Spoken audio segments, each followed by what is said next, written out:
যে বিগত 16 বছরে মানুষ কিভাবে আসলে অন্যায় অত্যাচার নিপীড়নের শিকার হয়েছে এবং কোন ঘটনাগুলোর প্রেক্ষাপটে এই অভ্যুত্থানটি সংগঠিত হয়েছে। মানুষ জীবনের মায়া না করে, রক্তের মায়া না করে, পরিবারের মায়া না করে রাজপথে নেমেছে এবং খুনি হাসিনার পতন হয়েছে। এই প্রেক্ষাপটগুলো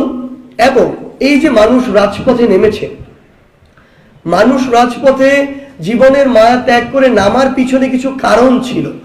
প্রত্যেক মানুষের মনে কিছু স্বপ্ন ছিল, আকাঙ্ক্ষা ছিল, একটা স্পিরিট ছিল। এই স্পিরিটগুলো কি ছিল এবং সামগ্রিকভাবে এই যে আমাদের জুলাই বিপ্লব, এই বিপ্লব থেকে আগামীতে বাংলাদেশের মানুষ যারা এই অভ্যুত্থানের সাথে সম্পৃক্ত ছিল, যারা ফ্যাসিস্ট বিরোধী আন্দোলনে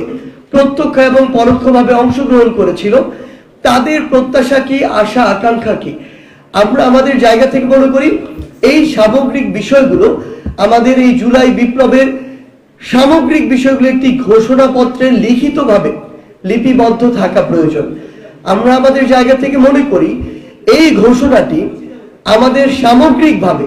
পুরো বাংলাদেশের একটি লিখিত দলিল হিসেবে থাকবে, যেই দলিল আমাদের নতুন করে যে স্বপ্নগুলো, সেই স্বপ্নগুলোকে ধারণ করবে, যেই দলিল আমাদের বিগত সিস্টেমগুলোকে রিজেক্ট করবে, নতুন যে সিস্টেমগুলো আমরা প্রত্যাশা করি সেগুলোকে বাস্তবায়নের পথ দেখাবে। আমরা মনে করি আমাদের এই ঘোষণাপত্রটি বিগত যে সিস্টেমগুলো মানুষ আসলে তাদের জায়গা থেকে গ্রহণ করেনি এবং আগামীতে যে সিস্টেমগুলো মানুষ চায় তার মধ্যে পার্থক্যটি তৈরি করবে এবং আগামীতেও বাংলাদেশের মানুষের দায়িত্ব যারা ভোটের মাধ্যমে গ্রহণ করবে তাদের ক্ষেত্রেও এটি একটি নির্দেশিকা হিসেবে থাকবে যে কোন বিষয়গুলোর প্রেক্ষাপটে এই 24-এর বিপ্লবটি হয়েছে, কোন বিষয়টির প্রেক্ষাপটে এই 24-এর বিপ্লবের পরবর্তী নতুন আশা আকাঙ্ক্ষাগুলো তৈরি হয়েছে এবং মানুষ কি চায়। তো সামগ্রিক যে বিষয়গুলো আমরা আমাদের জায়গা থেকে মনে করি কিছুটা বিলম্ব হলেও একটি ঘোষণাপত্রে লিপিবদ্ধ থাকা দরকার। সেই বিষয়টি আসলে আমরা আমাদের এই প্রোক্লেমেশন অফ জুলাই রেভলিউশন আমরা সেখানে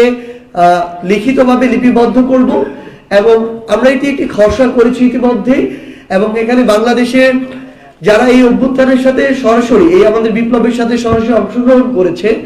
বিভিন্ন রাজনৈতিক দলের, মতের, ধর্মের, বয়সের যারা মানুষ রয়েছে তাদের কাছে তাদের বিভিন্ন জায়গা থেকে মতামত নেওয়া হচ্ছে, এটি সংশোধন, পরিবর্ধন, পরিমার্জন করা হচ্ছে এবং আমরা বিশ্বাস করি আমাদের এই বিপ্লব যেমন ফ্যাসিস্ট বিরোধী সকলকে ধারণ করতে পেরেছিল, আমাদের এই ঘোষণাপত্র সকলের আশা আকাঙ্ক্ষাকে ধারণ করতে পারবে। এটি আগামীর বাংলাদেশের ঘোষণাপত্র, এটি কোনো নির্দিষ্ট দলের, মতের, ধর্মের, বয়সের মানুষের ঘোষণাপত্র নয়। যেমন ভাবে 24-এর বিপ্লবটি সকলের ঘোষণাপত্র ছিল, আমরা আমাদের জায়গা থেকে মনে করি বাংলাদেশের এই অন্তর্বর্তীকালীন সরকার যারা এই বিপ্লবের ফলে এসেছে তারা থেকে শুরু করে যে সকল ফ্যাসিস্ট বিরোধী রাজনৈতিক দল একসাথে রাজপথে লড়াই করেছে তাদের সকলের মতামত এবং সক্রিয় অংশগ্রহণের মাধ্যমেই আমরা আমাদের জায়গা থেকে আমাদের জাতীয় শহীদ মিনার, যেখানে একদম অফিসিয়ালি 6 জুন প্রথম আমাদের এই আন্দোলনটি শুরু হয়েছিল, সেখানে আমরা 31 ডিসেম্বর আমাদের জায়গা থেকে এই ঘোষণাপত্রটি একসাথে আমরা ঘোষণা করার একটি প্রস্তুতি নিচ্ছি এবং এই সামগ্রিক বিষয় নিয়ে আমাদের এই মুহূর্তে বৈষম্য বিরোধী ছাত্র আন্দোলনের আমাদের